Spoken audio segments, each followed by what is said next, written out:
Hello, this is Violet, and I am going to show you how you can do that first assignment Apache Spark on Anaconda. But this is like a very, I don't know, detailed long video, so stick with me here, okay? There's literally no documents on the internet, like no Stack Overflow whatsoever about how to configure everything. So this took me like 3 days to like search up and like literally going through videos in different languages to like finally make a guide on how to do this in window, because I think the problem is with window and you need to do certain stuff. Okay, enough talking, let's get to it. First of all, there's a few things that you need to download, and I will make a Notion document in order for everyone to know exactly where to download them. But yeah, first of all, you will need to download Apache Spark. Here you go. Sorry, my phone is ringing for some reason, but okay, this is the link, and I'll put the link in the Notion too. But you will need to download this specific Spark release 354. Okay, it's released on December 2024, and then you want to choose the rebuild for Apache Hadoop 3.3 or later. There's a few of them, and there's one with Scala 2.13, but like don't choose that one, just leave it on default, and then click here to download. Right, you can click here too, but I click over here, and if you click over there, gonna go to this one. All right, just download it. Right, click on it, and it will start downloading. This take a while, but if it take too long, I'll just like cut it out. And like go to my, okay, never mind, it's downloading. I'm just gonna like stop the download because I already downloaded. I'm just gonna show you my download file. Let's see, go here, download here. All right, once you download, it's gonna be a zip file. I unzip it, right? You're gonna unzip it and then leave it there. So let's go here, and then unzip that, extract here. Okay, I literally just extract that, and there it is. Okay, and then you're gonna find that it have multiple folders. I don't know why, but yeah, you're gonna find like these files right here, and you can pause the video to like look at each of the files and make sure that you have all of them. Okay, anyways, now that I unzip everything, I am going to cut that, right? I'll copy that or whatever you want to do, and then you want to go to this PC, and then go to your OS, and then paste it right there. Okay, once you paste it right there, you want to go in there and check if the file still is still in there, and then go back and change the name. Okay, I have two of them, and if I don't know if you can see it, but I'm just gonna like zoom them up so you can see it. Right, I have two. This is the one that I was using. So you want to go in here and you change the name. You will change the name to Spark dash 3.5.4. Okay, because I already have that here, so I don't need this. Right, I'm just going to delete this. Okay, now that you change the name to Spark 3.5.4 dash 3.5.4, you leave it there. Okay, don't touch it. Okay, now next steps. Okay, you want to go to this GitHub repo right here, and I am going to put this link inside of the Notion doc as well, because oh my god. Anywho, you're gonna go to this repo right here, this exact repo right here, and then you want to scroll down. Now you want to click on Hadoop 3.00 bin. The reason why you want to do that is because if you look at the setting for the download, the Spark download folder, it say Hadoop 3.3 and later. Therefore, that is why you have to click on this one. But you know, like, you don't need to know the knickknack. Just click on Hadoop 3.00 bin, and then scroll down again and go to this specific file right here. Okay, pause the video, zoom in to see the exact file right here. Click on it. All right, I am going to copy this whole link right here and then put it in my Notion doc, so you can go to the exact same folder and you don't have to go look through the GitHub page. Yeah, this folder right here. And then what you want to do is you want to download the raw file. Okay, click on download it. Anywho, I already downloaded, so I don't need it anymore. I'm just going to cancel this. All right, let me go back on my OS. All right, now I go to download. And right here, I have that file download, right? It's an application, but whatever. What you want to do next is you want to go, leave it there, leave it in the download, right? And then you're going to go, well, actually, cut it or copy it, whatever, right? Copy it. Go to your OS again, right? Then you want to create a folder. Okay, create a folder. I don't have to tell you how to create a folder, but yeah, create a folder called Hadoop, all like undercase, right? And yeah, Hadoop. Once you create that folder, go inside of that folder, create another folder. Just create a folder called bin. Perfect. If you create a folder called bin inside of a Hadoop folder that we just created, go inside that bin folder, and then you want to paste that application right there. You paste what you just literally download, or you move that application inside of this bin folder. All right, now that we have all of that, let's go to our variable and environment variable, and you want to you just literally search for it, say environment, and then the first thing popped up, edit the system environment variables. Click on there, okay, and it will show you this, right? It will show you this, and you want to go to advanced. Then environment variables, click on that. Okay, we're not gonna touch the top table. We're just gonna like edit the second table, right? So here is, I literally listed out right here. Here is what you want to add. You want to add Hadoop Home and Spark Home, the first two, right? How to add those? Literally go here. Click on new, and then there's a variable names. In the variable names, I'm just gonna copy paste, but you can type this in. You're gonna paste that in. Actually, I'm going to give you the whole thing too, so you can just paste it and don't have to type it if you scared like mistakenly type something else. All right, I don't know if you can hear my PC fan, like literally jet engine right now, but okay. We are at the part where we paste the variable name Hadoop Home. Okay, right there in variable name. What you want to do is you want to go back to this PC, go to your OS system, find the Hadoop folder you literally just created, click on that, and then copy that address. So you click on here and just copy that, right? I'm Control-C it. Copy that folder address and paste it in variable value. Right. Now you hit OK. And this is the part you hit OK. I already have the Hadoop Home created, so I don't need to hit OK. But yeah, just hit OK. All right. And it should show something like this. Right? Hadoop Home with the address to that folder. All right. The next variable you want to create click new again. And then go and create a Spark Home variable name.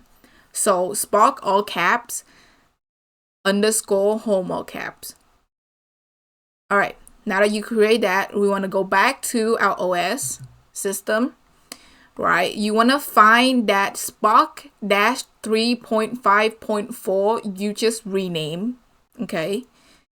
You rename it like at the beginning. So you find that folder, you click on that folder, and then you want to copy that.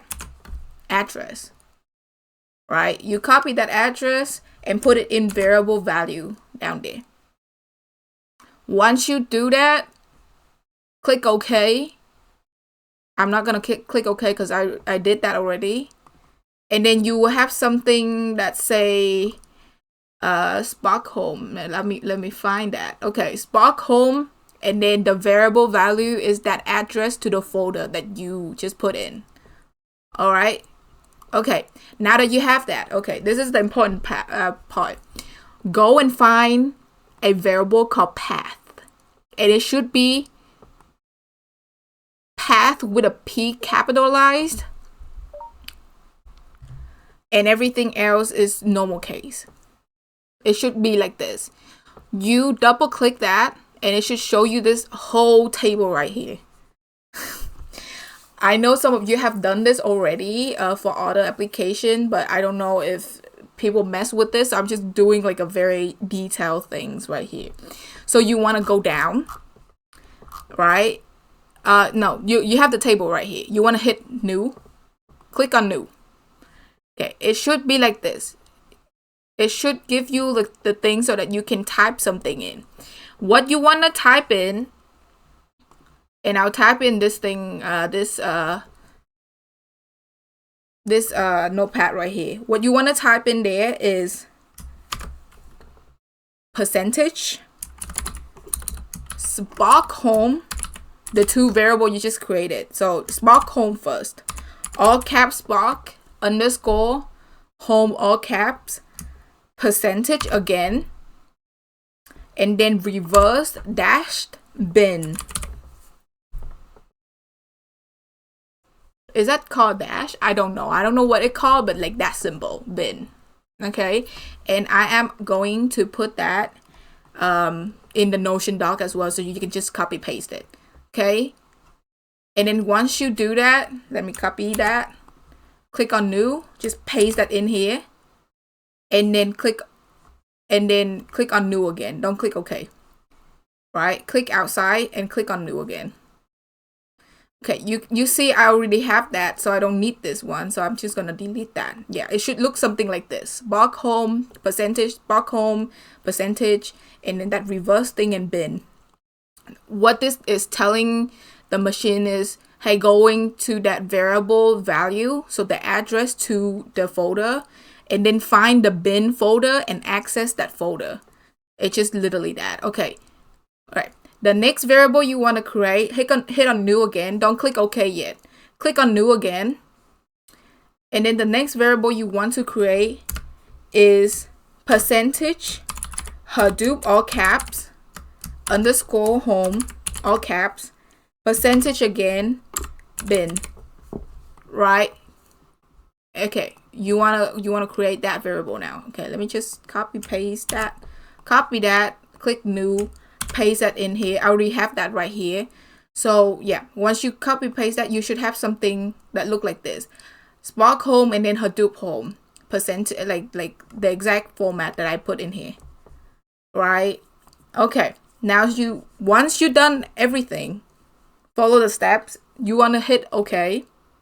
You're gonna hit OK again, and please make sure that you hit OK. Like, don't close the application. Hit OK everything. Like, OK. All right.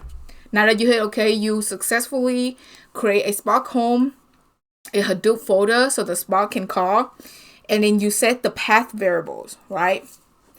All right. Now now is the Anaconda. Okay. Go back to Google. Go Anaconda. Just go to Anaconda. Click on that. Free download. Put in your mail, whatever. I'm just gonna put in my mail, submit, and then just download. Okay, because I'm making this video for Windows system, so just download that with the window of this one. Either way is fine. Okay, download that. Once you download that, you should have something on your machine in the download folder that is the installer of Anaconda. Right. Okay. I will walk you through the steps of downloading and setting up in the installer as well. Okay. This is getting really slow. I'm just gonna cut it out if it's getting too slow to like start up. But it shouldn't take that much. Alright, come on. I got it. Right. Okay, this is the installer, right? Okay, hit next. Read the agreement or don't agree. And then you want to install for just you. Next. Make it the default one. Because I already have this folder. I'm just gonna create like another folder. I already have Anaconda installed, so I'm literally showing you this. But I'm just gonna create another folder. Hit next. And then here you wanna click on register Anaconda 3. Okay. Register Anaconda 3 as my default for Python 3.12. And then clear the package cache upon completion. I can never pronounce that word, but whatever, you know what I meant. And then install. Okay, once you've done that, the installer gonna run. Okay, I'm just gonna cancel this because I already have that on my machine. After the install, okay, once you download Anaconda and you open Anaconda prompt, you will want to execute a list of command. Right.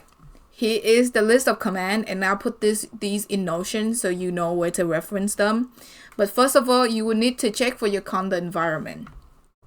What is the environment? Environment is literally a virtual environment where you will run your Jupyter notebook, Jupyter lab on, right? So those are environment, and you need to create the environment so that you can run Jupyter lab and Jupyter notebook. So I will check for my environment list first. Here's how you can debug things, right? You will list out your environment. Use conda env list, right? So for first time users, or if you download Anaconda for the first time, or first time you like create Spark, you will only have the base environment up here. To whatever folder that you put your Anaconda in, whenever you install it using the installer, you will have the base environment. You don't want to use that environment, so you want to create other environment. I created 2 other environment. You can create how many other environment you want.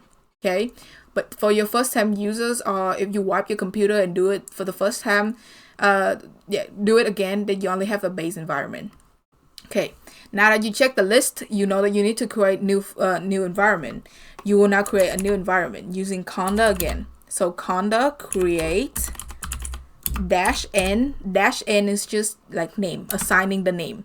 Okay, after -n, you can like create an environment names, assign a name that you like. Because I have my list, I have by PySpark 2, I will create an environment called PySpark env3, right? Okay, conda create -n PySpark env3, but this is not the end yet. You need to assign a Python version for this environment, and you want to use Python 3.10. You don't want to use anything else. 3.10, assign 3.10, Python equal 3.10. If you don't assign 3.10, if you don't listen to me and assign other version, you will have a big error log, and I will not be responsible for that. But anyways, 3.10, hit that, let it run. Okay, Y for yes and run. Blah, blah, blah, blah, blah. Okay, now that you have your environment, it tell you right here how to activate and deactivate environment. So we're gonna do exactly that. You want to activate the environment. So you want to copy that command right there, and it's literally just conda activate and then your environment name.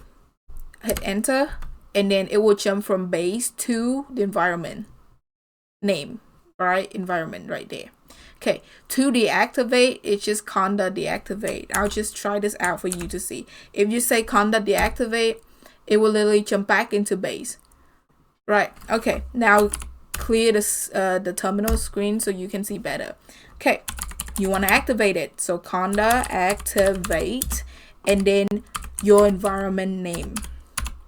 My environment name is PySpark env3, so I'll do that. Hit enter, it jump into my environment. Okay, now that we have this, we want to install Spark now. PySpark now. Okay, to do that, we're not gonna use Anaconda prompt. On the side, open a new tab. You see that? Click on there. Window PowerShell, but not the normal version. You wanna control click to open as administrator. Okay, so you're gonna hold your control key and you're gonna click on that window PowerShell right there. And then it should open an administrator PowerShell. Okay. Now that you have the administrator window PowerShell, whatever, it will also telling you that you're at base right now. So you want to go back, you want to activate and go back to your environment on this PowerShell terminal as well. So conda activate, okay, and then your environment name PySpark env3 for me as jump in there, and then you will use pip install PySpark, and then you assign a version. Here you will want to assign a version 3.5.4. 3.5.4. Okay. Your command is pip install PySpark equal 3.5.4. Hit enter. Let it run. Let it run. Okay, here you will check right here for the successfully install py4j. You check the version for me, and you want the version to be 0.10.9.7. If it is not that version, you want to go and download that version. You're gonna use pip install again and do py4j equal 0.10.9.7, and you want to install that version. If the version is not right up here, you want to do this. Okay, if it is the version that we want, we don't have to do this, right? And check the PySpark version, and the PySpark version is 3.5.4. okay, perfect. Now that we have our PySpark installed, minimize that administrator PowerShell window. Go back to Anaconda prompt. Okay, right here we want to install Jupyter, right? For that, we're gonna use conda install Jupyter. Click enter, and then let it run. Y for yes. Let it run. Let it download every package that are dependencies that it needed. Okay, I'm just gonna let it run and wait. Blah blah blah blah blah blah. Run. Okay, I don't want to cut the videos out, so I'm just going to let it run. But if it's getting too long, I'm gonna cut the video out. It can take a while. Oh no, it done. Okay, now that you download Jupyter, okay. Now here's the part you want to check the kernel list. Okay, kernel is where Jupyter Lab run from. So check the Jupyter kernel, right? Your command would be Jupyter kernel with 1L. I keep mistaking for like 2L, but kernel 1L and then list. It should list the kernel out. Okay, here I have like multiple kernel. It's the same thing. It should tell you that it's Python 3, and then it should list out the other kernel things for you right here. You don't need to know all of the other thing. You just need to know that there should be a starting kernel called Python 3. Okay, if you've done that, fine. Okay, go back to Anaconda prompt. So now that you install Jupyter, check the kernel list. You will now want to install assign that kernel or assign a Jupyter kernel to your environment. Okay, so to do that, you go back to Anaconda prompt, say python -m ipy kernel, right, install -user -name equal, and then you say the name of the environment you want to assign it to. And the environment I want to assign it to is, okay, actually yeah, let me just say, like, go like this, PyBox 3. Okay, here's the command, but because I'm still at base right now, I just restart my kind of Anaconda prompt, so I need to go back to my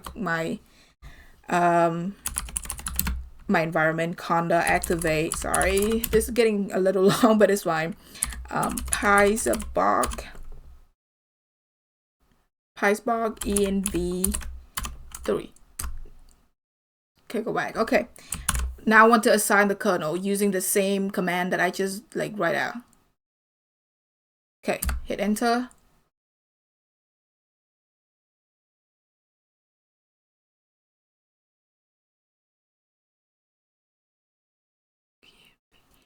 Usage IPython kernel install IPython IPY kernel.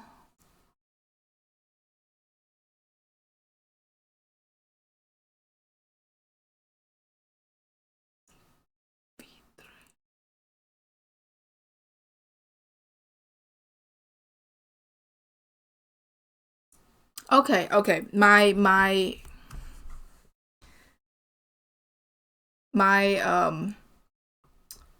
this was wrong. Okay, you need 2- for the users, so go back to that command, go here, users. Okay, user need 2-. That's what it's giving me the error. Now it should work. Okay, it worked. Yay. All right, I hope this is not confusing. It should not be confusing. But yeah, if it you know, like, yes, good, then it should tell you, it should like display a message say install and in the kernel spec. Once you've done that, you are finally at the last steps. Oh my god, this take a lot of times, but this is not even like, okay, scratch that. This is not the last steps, but like ones of the last steps, I guess. Here, if you still have trouble here, and it's not because of your spelling, or you have like the wrong command, and now list the commands, or you can just copy paste it. If it's not if it's the right command, but it's not working for you, you probably haven't installed IPY kernel for some reason. It should be installed whenever you were like installing the Anaconda package, but if for some reason it misplaced somewhere, then you want to go back to the administrator PowerShell, right? Now, because this is run at administrator. So yeah, go back to that PowerShell administrator, go to your environment. So that would just conda activate PySpark env3. Go to your environment. Come on, load. Jesus, take a long time to load, and I don't like that. What happened there, buddy? Okay. You want to go to your conda environment. So conda activate PySpark env3. Okay, now you go into your environment. You want to install IPY. If this is not working for you and it's not giving you the message and it's telling you you're missing something, it's probably the IPY kernel, right? You want to install that. So you would say pip install IPY kernel and enter to let it run. Okay, and this is all pip is happening in the PowerShell. You cannot use pip in Anaconda prompt. You have to use pip in the window PowerShell, and preferably, or actually you need to do it in administrator as well. Okay, once you've done that, you have the IPY kernel install. Go and do this whole command again in Anaconda prompt, and it should give you the message. Right, once it's giving you the message, right here, you want to say Jupyter. Oh, actually, before that, you have 2 more environment variables you need to assign. So I'm just gonna go back to my my notepad right here.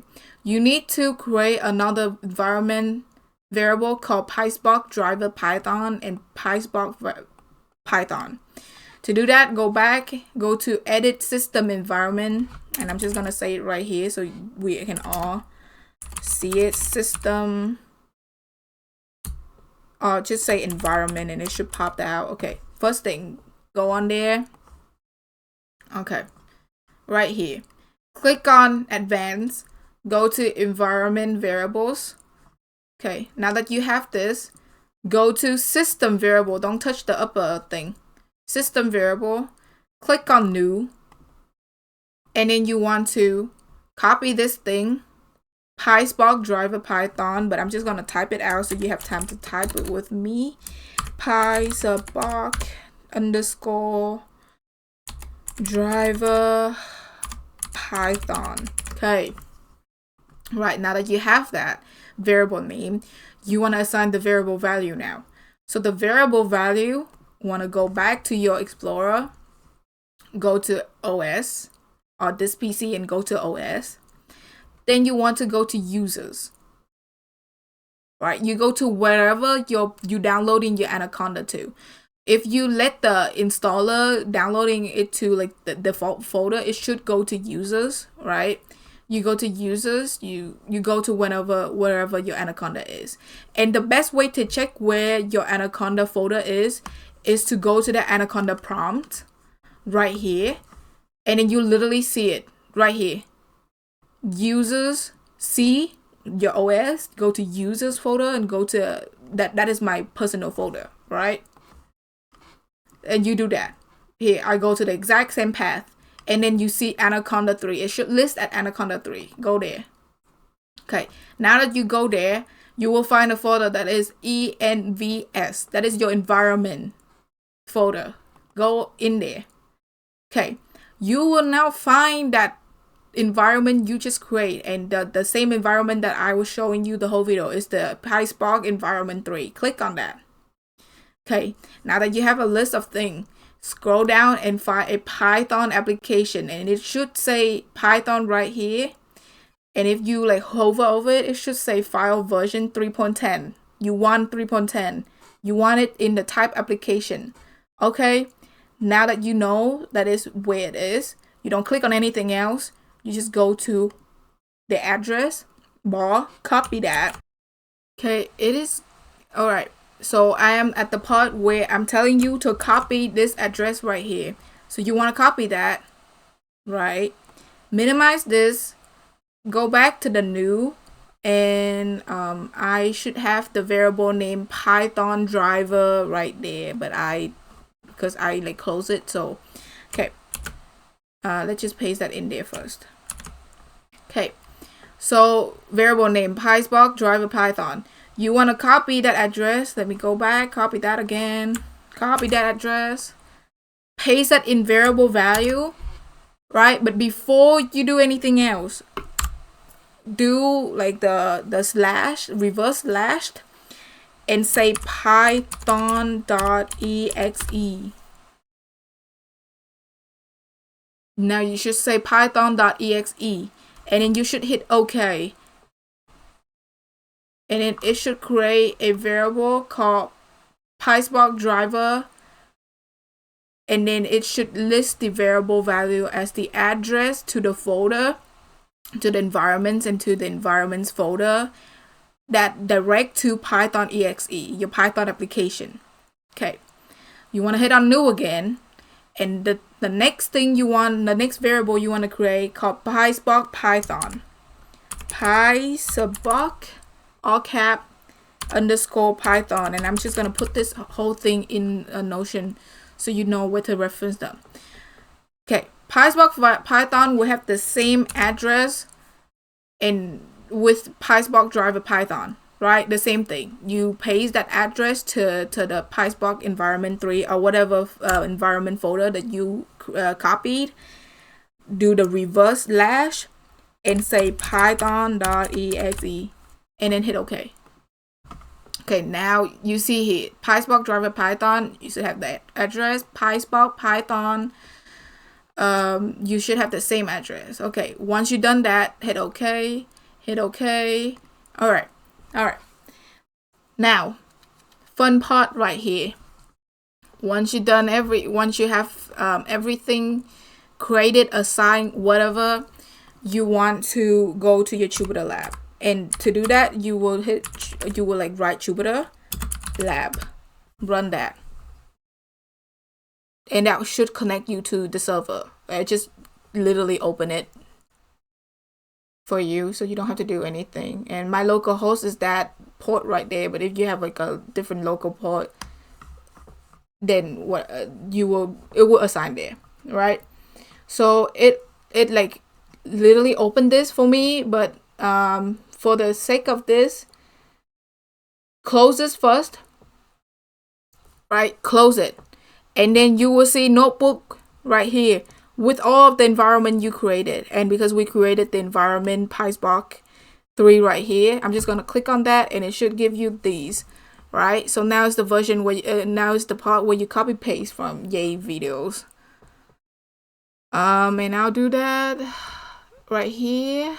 Okay, if you go to this thing right there, you should have like a Spark data frame example. Copy that, paste that in here. Okay, run that, check. And when it finished running, it should say number 1 right there. Okay, and then copy the next box, paste that in there, run that.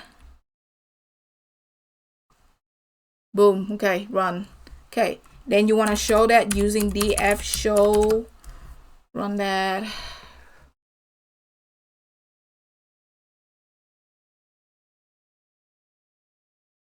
Did I run it? It's idling.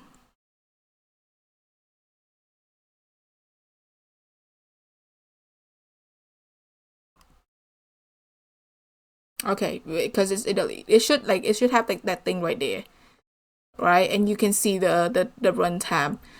But yeah, you run that, and then you just wait. It can take a while for this specific one, but yeah, there you go. Everything is done. Jesus. All right. Okay. You have the notebook ready. You can save this. You can assign like a name for it, whatever, and then you can hand it in. Just take a screenshot, whatever you want. Okay, but here's the key point that I want to point out. First of all, you need to assign the path. A lot of the thing went wrong with this is because of the path system right here, environmental variables right here. Okay. And again, I will list a detailed doc on Notion, so you know where to reference, and you don't have to go to the video and then you know do everything again. But here is all of the variables you need to create. Okay, with the first 2, put in path variable. Okay, the second 2 is just your environment folder address to the Python exe file. Okay, and every time you create a new environment and you want to run that environment on your Jupyter lab or notebook, then you have to go back to the environment variables, find that PySpark driver Python and PySpark Python environment, and change that address to the folder address, to the environment address that you created, right? So right now I'm at PySpark environment 3. Right, but for example, if I want to create another one called PySpark environment 2 4, then I need to change that to 2 or 4, and then Python exe. Okay, that is all. Okay, I am still at the keynote. So important thing you need to know. I talk about the environment path variables already. So that's one of the things that you need to pay attention to. Python version, every time you create a new environment, should be 3.10. Spark version should be 3.5.4. The py4j version should be 0.10.9.7, something like that. It needs to be 7 at the end. And then the Java version, you need to download Java OpenJDK version 8 or 11. Just use 8 to be sure, right? So you just like literally open JDK or just JDK 8 go there, download it, and then once you download it, you will have something in your users, and whenever you download it, you will find like a Java folder, for example. And here I have my Java folder somewhere in here. Oh no, actually I have my Java folder inside of my program, not this. So I have it inside of my program right there. Program files. I have a Java folder right there, and it should say JDK 1.8.0. Right? This is the version that you want. You click on that, copy this, and you will need to go to environment path again, environment variable again, and then hit environment variables, go to your system variables, and then find Java home. There should be a Java home right there, and you want to click on that, click on edit, and then change that to the address that you just copied. I'll paste that in there. It's the same address that I use with this. Hit OK. All right. And then once you do that, go to path. You want to check if your Java home is there and it's direct to the bin folder. If it is, then you're OK. Click OK, click OK, click all of the OK. Once you do that, everything should work OK. Right? How you check if you have the right Java and the right Python version? Just go to your PowerShell. Go there. Right here you have the base. I'm just gonna conda deactivate everything. Deactivate. Yeah. Okay, it's no more again. Now you want to check your Java version. It should be 1V,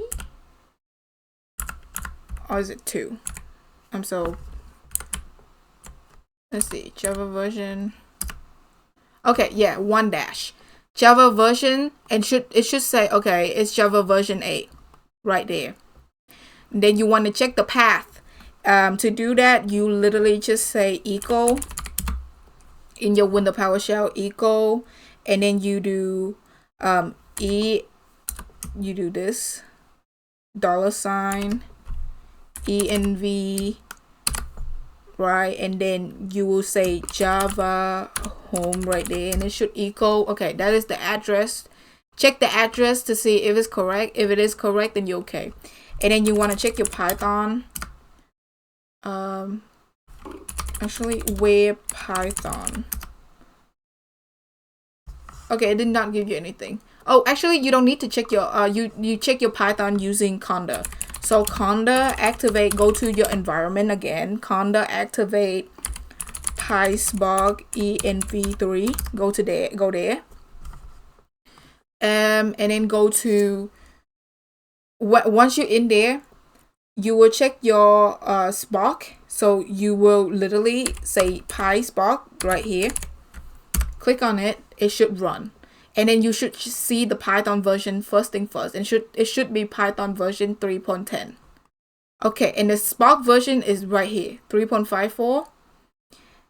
Right, perfect. Everything is okay. And if you run the PySpark, then you can literally like run a Python script in here, and it should work. So we're gonna try that, right? So you don't have to even go to the Jupyter notebook to like do all the table thing and stuff. You can literally do that in your terminal. And let me try that for you. So I'm just copy paste from the Apache example right here, right? Copy paste anyways. There you go. It run. Okay, copy this one, paste this one, paste, run that. Run the table data frame. It should run, and then you df show parentheses to show it, and then it take a while, but it should run, right? Stage 2, whatever, it should run. There you go. It should run. It should print you the table. For some reason, if this not run, go back to the Spark. You can go to the Spark or the Spark UI to like check the log for this. Check the log for the running stage. So right here, it should say Spark context web UI available at this port. Hold control, click on that thing. It should open something that look like this. And then it should say Spark job right there, right? And then you can look right here to see the job that it run, and then, like, you know, how many stages that it passed, and, you know, if it failed anything. It did fail something, and I would pretend that it failed, right? I'll just do it again.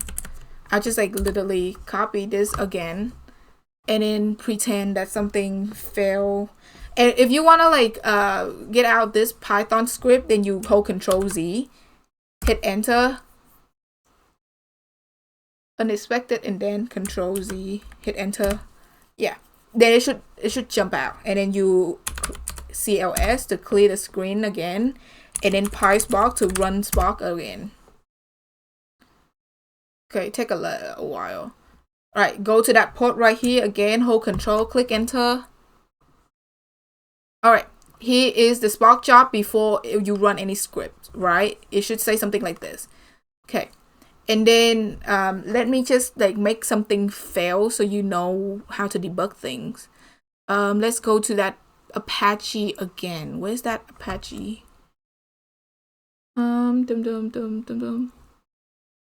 Oh yeah, Apache right here. Let's copy this, paste it in here, paste anyways, right? Copy the data frame as well, or table, whatever that is. Paste in here, paste. All right, okay. The F show, but I missed a parenthesis, right? It not working.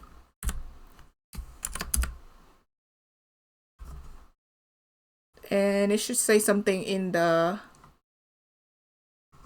Spark job.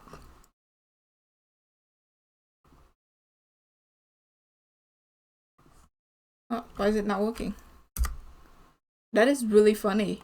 So you see right here that it just keep running. To do that, stop that, Spark stop. Okay, Spark stop should stop that. But if you do something wrong here, then I can't show you it right now, but because I don't think it register like missed. But like, if you do something wrong, then it should tell you like why is it failing right here in the jobs, Spark jobs. Yeah, that's the end of the video, I guess. Hopefully this work. I'll grant access to the Notion page that I create for the document later, because I haven't like really started on Notion documenting yet. But yeah, this should be a video that you can reference when you need help. But yeah, that's all.